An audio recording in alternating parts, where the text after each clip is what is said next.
শায়েস্তাগঞ্জ পুরান বাজারে ঐতিহ্যবাহী ৮০তম তাফসীরুল কোরআন মহাসম্মেলনে আগামীকাল থেকে শুরু হবে।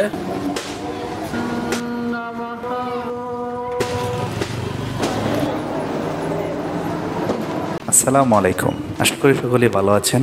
আমাদের শায়েস্তাগঞ্জ পুরান বাজারে পুরান বাজার তাফসীর কমিটির উদ্যোগে আয়োজিত ৭ দিনব্যাপী ৮০তম পবিত্র তাফসীরুল কোরআন মহাসম্মেলনের প্যান্ডেলের কাজ ইতিমধ্যে সম্পন্ন হয়েছে। আগামীকাল ১৬ নভেম্বর থেকে ২২ নভেম্বর পর্যন্ত ধারাবাহিকভাবে তাফসীর চলবে। এতে আপনারা সকলেই আমন্ত্রিত।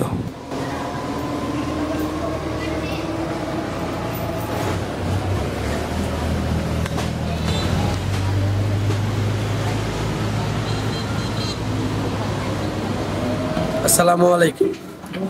শায়েস্তাগঞ্জ পুরান বাজারে ঐতিহ্যবাহী ৮০তম তাফসীরুল কোরআন মহাসম্মেলনে আগামীকাল থেকে প্রথম অধিবেশন শুরু হবে।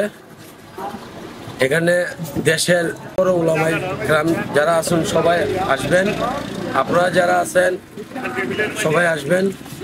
ভালো ভালো ওয়াজ নসিহত হবে, কোরআন তেলাওয়াত হবে এবং কোরআনের পক্ষে কথা হবে। সবাই আমন্ত্রিত।